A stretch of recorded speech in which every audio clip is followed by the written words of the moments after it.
Jangan ustadz abal-abal yang nggak selesai itu. Habis ceramah dimarahi, diomel-omeli istrinya kok diikuti. Ya tak? Baru kita menceritakan tentang hikayatnya Sayyidina Umar dimarahi istrinya. Nggak ada, Sayyidina Umar nggak pernah diomeli istrinya. Itu cuma hikayat. Itu yang diambil itu moral ceritanya. Bukan kejadiannya. Kan sering tau. Kadang-kadang zaman dulu cerita ada sahabat Nabi berantem sama istrinya. Terus dia mau curhat sama Sayyidina Umar. Baru di depan pagarnya Sayyidina Umar mendengar Sayyidina Umar dimarah-marah diomeli istrinya. Itu nggak jadi, itu omong kosong kayak gitu. Itu hikayat harus jelas itu. Hikayat itu alkisah, dongeng dipaidu keneng. Moral ceritanya itu tentang kesabaran menghadapi istri. Bukan Sayyidina Umar dionak-onak kayak bojone kon umbah-umbah. Edan po.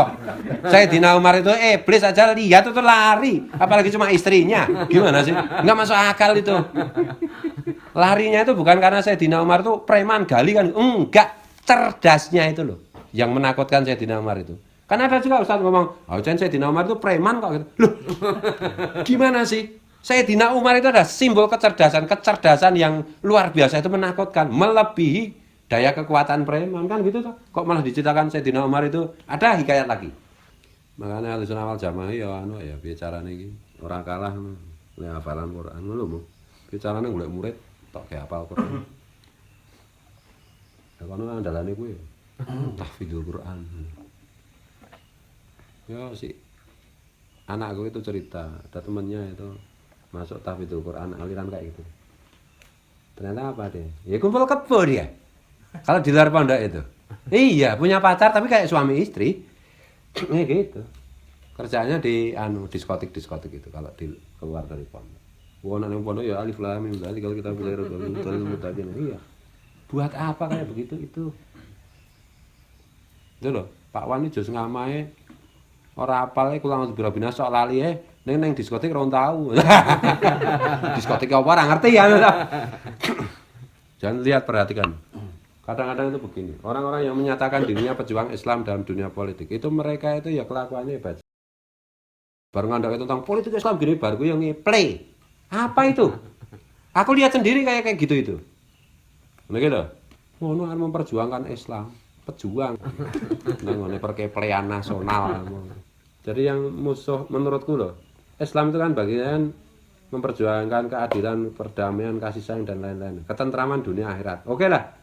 Yang tidak menginginkan ketentraman di akhirat setidaknya di dunia itu tentrem. Nah itu. Nah itu kadang-kadang ini yang mengkhawatirkan justru orang yang ngomong dirinya sedang memperjuangkan Islam. Itu mengkhawatirkan. Karena mereka sendiri yang melawan prinsip-prinsip Islam itu sendiri. Saya khawatir itu kayak gitu. Bukan kubu A, bukan kubu B. Bukan. Saya khawatir itu. Dirinya aja nggak bahagia kok tak lihat itu. Bagaimana memperjuangkan umatnya Rasulullah, membahagiakan umatnya Rasulullah bagaimana dia? Dirinya aja nggak bahagia. Orang nggak bahagia, stres kan berarti. Kalau memperjuangkan umatnya Rasulullah ya cuma membuat umatnya Rasulullah pada ketularan stres. Nah itu. Lah dirinya aja belum selesai. Nah aku yang cetok, bojo papat. Wis cetok rampung to kuwi. Ujung-ujungnya ya cuma menjual belikan itu. Itu gawe apa itu? Yang kemarin terakhir itu, yang mengatasnamakan Islam itu. 212 Maret itu. Kemudian dibohongi semua itu. Ada orang mana Kalimantan itu kena berapa? 12 miliar atau berapa? Investasi botol. Ya kayak begitu ujung-ujung. Ya ikutilah ulama-ulama yang wali-wali itu. Mereka semua udah selesai lah. Nggak usah ikut saya, kalau saya kan nggak pantas lah diikuti itu ya. Ikut-ikut guru sekumpul, ikut Habib Umar dan lain-lain. Yang jelas gitu. Yang sangat jelas mereka sudah selesai dengan hidupnya. Jangan ustadz abal-abal yang nggak selesai itu. Habis ceramah dimarahi, diomel-omeli istrinya kok diikuti. Ya tak? Baru kita menceritakan tentang hikayatnya Sayyidina Umar dimarahi istrinya. Nggak ada, Sayyidina Umar nggak pernah diomeli istrinya. Itu cuma hikayat. Itu yang diambil itu moral ceritanya. Bukan kejadiannya. Kan sering tahu. Kadang-kadang zaman dulu cerita ada sahabat Nabi berantem sama istrinya. Terus dia mau curhat sama Sayyidina Umar. Baru di depan pagarnya Sayyidina Umar mendengar Sayyidina Umar dimarah-marah diomeli istrinya. Itu nggak jadi, itu omong kosong kayak gitu. Itu hikayat harus jelas itu. Hikayat itu alkisah, dongeng dipaidu keneng. Moral ceritanya itu tentang kesabaran menghadapi istri. Bukan Sayyidina Umar Dionak-onak bojone kon umbah-umbah. Edan po. Sayyidina Umar itu iblis aja lihat itu lari, apalagi cuma istrinya. Gimana sih? Enggak masuk akal itu. Larinya itu bukan karena Sayyidina Umar itu preman gali kan, enggak, cerdasnya itu loh yang menakutkan Sayyidina Umar itu. Kan ada juga Ustaz ngomong, "Oh, Sayyidina Umar itu preman kok." Gitu. Loh. Gimana sih? Sayyidina Umar itu ada simbol kecerdasan yang luar biasa, itu menakutkan, melebihi daya kekuatan preman kan gitu toh. Kok malah diceritakan Sayyidina Umar itu ada hikayat lagi. Ya di YouTube itu ada, itu beredar juga itu saat itu ngomongnya ngawur itu. Aku nggak terima itu sebagai penggemar Sayyidina Umar ya. Jadi gini. Ada orang Yahudi tanya sama Rasulullah satu persoalan. Kemudian dia jawab, oh gini. Orang Yahudi itu masih ragu. Kemudian dia tanya sama Sayyidina Ali. Saya itu bertanya kepada Muhammad, karena dia nggak ngui Nabi. Jawabannya begini, kok saya ragu ya. Menurutmu bagaimana? Ya itu sudah paling benar, secara rasional dijawab. Kemudian masih ragu lagi, dia mendatangi Sayyidina Umar. Kemudian, aku sudah begini, Sayyidina Ali juga ngomong begini. Menurutmu gimana? Sayyidina Umar nggak ngomong, masuk ke dalam, ambil pedang, terus dibunuh orang. Itu hikayat. Gila apa nggak masuk akal kisah itu? Di situ ada hukum. Sayyidina Umar asal membunuh itu kan kafir dhimmi. Nggak bisa melawan perintah Rasulullah. Kafir dhimmi itu dilindungi oleh Rasulullah. Itu sebenarnya hikayat menjelaskan mengenai ketegasan sikap. Sayyidina Umar itu sangat cerdas, sangat inovatif intelektualitas ya. Jadi nggak sabar lagi lah melihat kegoblokan orang. Udah selesaikan pakai pedang aja. Maksudnya itu kecerdasannya itu bukan pedang beneran. Emang Sayyidina Umar itu tukang preman yang saya kenal aja nggak begitu, nggak begitu dong. Kalau memahami teks itu yang bener dong.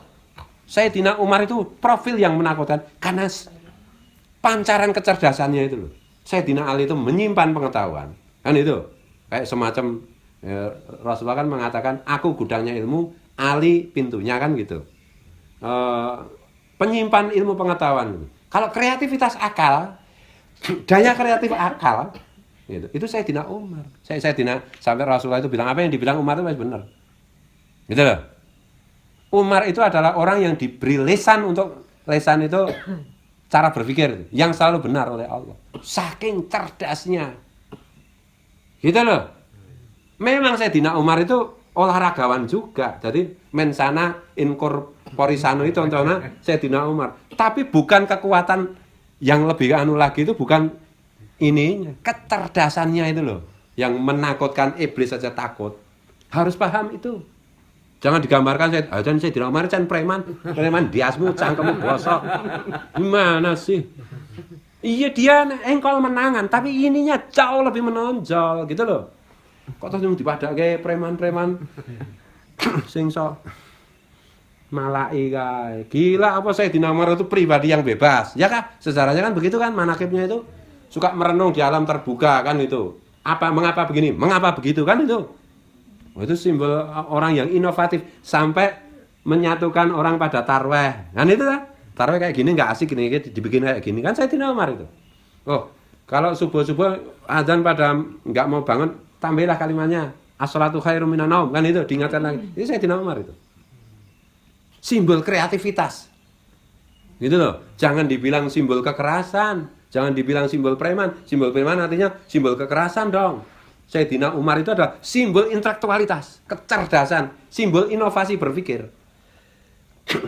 Nah, ini harus jelas ini, jangan asal-asalan itu ngomong tentang hikayat terus hikayat cerita aku ki cerpenis. Ini Mas Unang ini penyair cerpenis. Kita bikin cerita, itu intinya itu bukan cerita ini jalannya cerita itu faktual benar apa enggak, tapi apa maksudnya tujuannya. Kancil nyolong timun macam-macam itu maksudnya itu yang mendengar cerita itu supaya cerdik. Enggak ada kancil kok nyolong timun kan gitu. Terus memang kancil tuh ya memang kalau sama timun memang suka mencolong. Utakmu bosok. Dong rawe iki. Antara cerita fiksi dengan moral cerita itu harus ininya gitu loh. Harus dibedakan. Kisah Sayyidina Umar itu dibentak istrinya, itu hikayat. Di situ itu menggambarkan moral dari pembuat cerita itu. Ngajari wong lanang tidak wong wedok tau ngono gitu. Kan kita kesetaraan. Itu moral ceritanya itu sebenarnya itu sabar menghadapi perempuan. Menghadapi istri, jangan sidik-sidik marah, jangan sidik-sidik pegat. Ini itu. Maksudnya itu gitu, moral ceritanya begitu. Bukan Sayyidina Umar dibentak beneran, disuruh umbah-umbah, enggak mungkin. Enggak masuk akal gitu loh. Kalau kita mengenali tokoh itu, track recordnya bagaimana? Kemungkinan yang dia lakukan apa saja kan bisa diprediksi. Kemungkinan yang tidak akan dia lakukan apa saja bisa diprediksi. Gitu loh. Oh, istri-istri Nabi sedang bergurau dengan Nabi. Kemudian ada langkah kakinya Sayyidina Umar. Itu ini ada Umar. Kan itu dah. Ada Umar. Kan itu. Putrinya Umar, Hafsah waktu itu. Sayyidatina Hafsah itu istrinya Nabi. Ada ayahku itu. Diam nanti kita dimarahi, dikritik kan itu. Karena kita nggak boleh main-main kayak gini dengan Rasulullah, kan ada Umar kan itu. Karena ada bapakku. Gitu loh. Kok ana Sayyidina Umar kalah karo bojone iki. Umar bakul ayam panggang mungkin, nek Sayyidina Umar nggak mungkin. Nggak masuk akal kayak begitu itu. Nah, yang bisa kita dekati itu moral ceritanya. Nah, saiki iki do ngawur-ngawuran. Oh, jen dasar kayak jen Umar kan preman tuh. Wah, santrine dahulu kabeh. Edan kabeh iki. Ustaz edan, santrine edan iki. Sayyidina Umar ya, simbol inovasi. Simbol kreativitas berpikir ya. Nah, itu dah. Saya mengusulkan tentang mushaf, menyusun mushaf Al-Quran dan seterusnya itu Sayyidina Umar. Kreativitas di dalam menangkap pesan Nabi. Apa itu? Itu Sayyidina Umar ide-idenya itu. Kok tiba-tiba diprofilkan kadang-kadang diprofilkan sebagai preman tukang marah itu loh. Sejak kapan Sayyidina Umar tukang marah itu?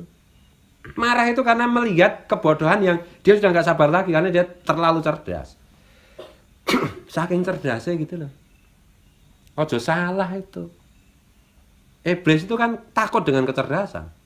Sayyidina Umar itu Nabi kan bilang kalau di situ jalan dilewati Umar maka iblis akan menyingkir. Karena takutan Sayyidina Umar itu terlalu cerdas. Kreatif banget gitu loh. Apa ya? Nek Mas Sunang antara cerdas Sayyidina Ali kan cerdas menyimpan.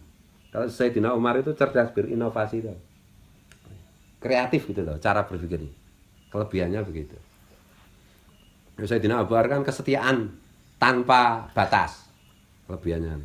Sayyidina Utsman kan kemurah hatian lumo tanpa batas.